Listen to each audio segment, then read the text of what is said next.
Hey everyone, I am back. Feels good, feels right, you know. 2024 is over, and there were plenty of great movie posters and some not so great movie posters released throughout the year. So it's that time again for my 5 best and worst movie posters of 2024. Number 5 of the best, Kinds of Kindness. This movie didn't seem to make that much of a splash, except for this scene of Emma Stone dancing that's spread across the internet.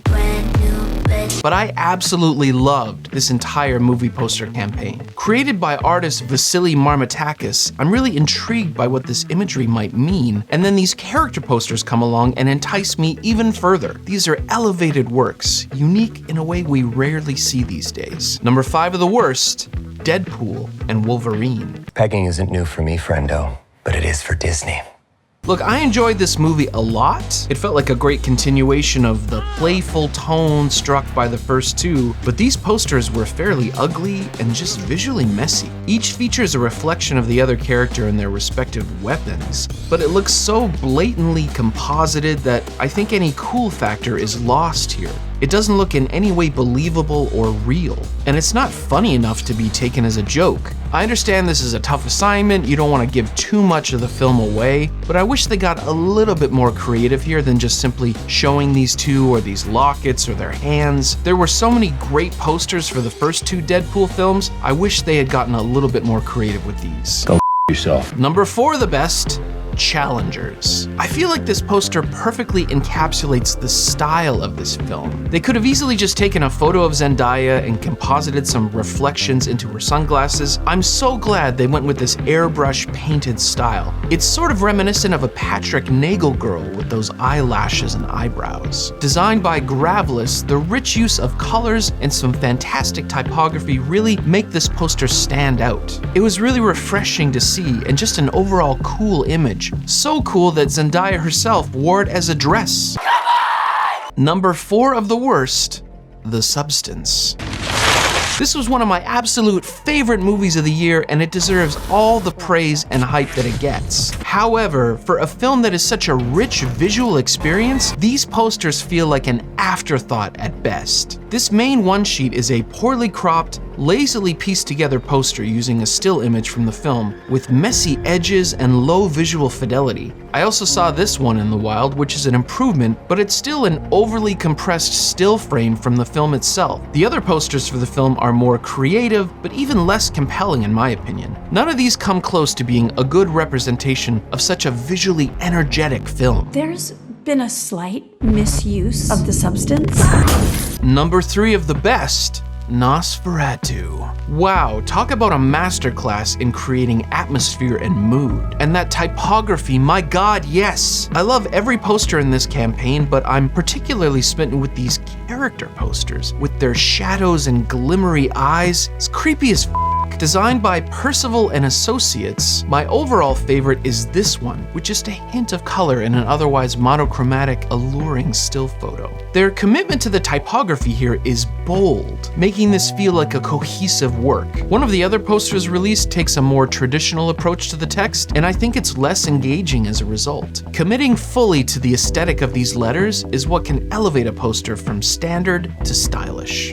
Number 3 of the worst, Gladiator II. The entire poster campaign for this film was strange to me. The teaser poster was solid, though it did reveal that lovingly touching sand was an incredibly important character trait. The main one sheet, however, is an unremarkable, tired montage that features the main character 3 different times. Then there was this version for Gladiator II, Quest for the Missing Legs. Or how about this one, The Adventures of Stubby Sword? All of the character posters featured half a face, or they resembled an emo album cover from 2002. Goodbye to you!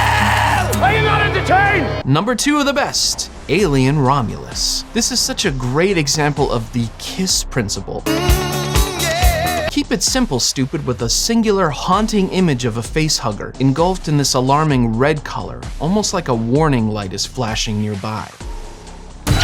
Seeing this on the street and on the side of buses was amazing and eye-catching to say the least. Clean, classic typography doesn't step on the image behind, no unnecessary tagline to be found. It really feels like they had faith in this design by Concept Arts. The other main one sheet was also engaging, and I want to shout out Matt Ferguson for creating this amazing artwork for the limited edition VHS. Yes, we've reached the point where VHS is retro and cool again. Excellent. But my question is, what about the Laserdiscs? What about the Laserdiscs? Help yourself, mates. A chest full of video discs. Number 2 of the worst, Joker. Folie, whatever. There were a number of posters released for this film, but this is the one that I saw in the theater that gave me pause. It looks like they took a still photo of Joaquin Phoenix and Lady Gaga dancing and just placed a stock image of blood splatter over top of it. It's just floating over top. Also, could Phoenix look any less interested? Gaga is lovingly looking into his eyes, while he seems to be looking past her, probably thinking up some new stand-up routine.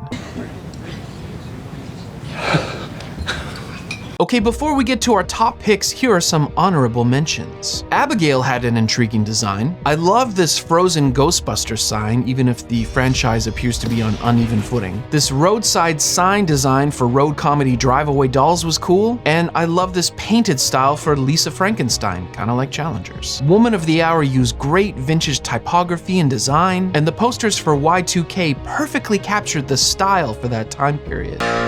This poster for Subservience really made me want to see the film until I saw the trailer. And if this was a top 6 of the year list, Smile 2 would be number 6 for sure. I saw the poster in the theater and it freaked me the f out. And for some dishonorable mentions, Twisters made tornadoes boring. And for f***'s sake, would you please just line up the actor's name with their positioning on the poster? I know it's a contract thing, top billing on the top left, but it just looks so bad. Try again. No, take another lap. There we go.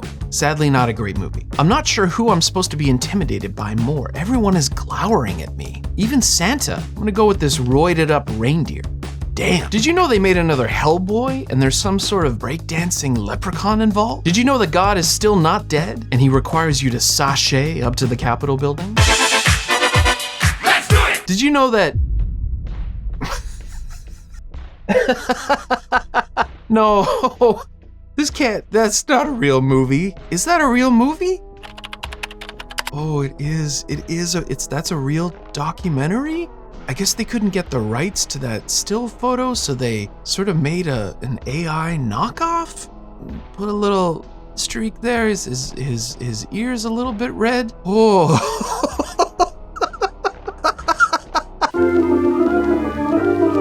And my best poster of 2024 goes to Dune Part 2. Designed by Bond with photography by Jason Bell, this feels both freshly new and reminiscent of hero posters gone by. The negative space and the sun behind make this poster feel huge and truly awesome. It reflects the scope of the film itself and the emotions at its core. I'll have this poster in my collection forever. This is my favorite poster of 2024 and a truly remarkable film as well. An all-timer. And now for my worst poster of 2024, Harold and the Purple Crayon.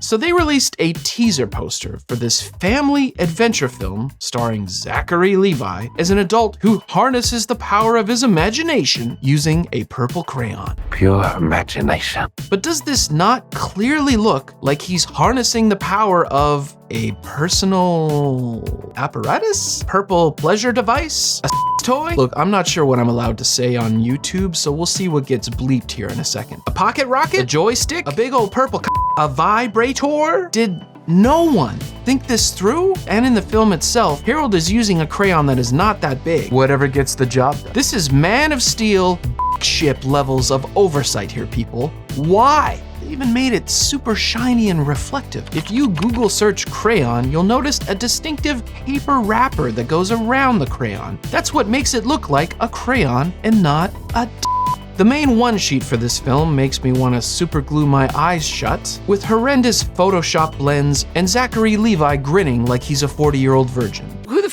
you to put me on trial. I've never even met you. Well, that about wraps it up for 2024. So did you like or dislike any of these posters? Let me know down in the comments. And while you're down there, make sure to subscribe so you don't miss any future episodes that I'm putting out in 2025. If you want to become a patron, there's a link below to my Patreon. Thanks so much for watching, everyone. I hope you learned something about movie posters, and I can't wait to show you more. I'm still laughing about that Trump one.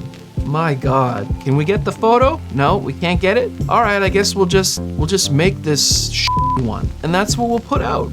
Yeah, on our website. No one will care. Nobody will care. And he wants to invade Canada?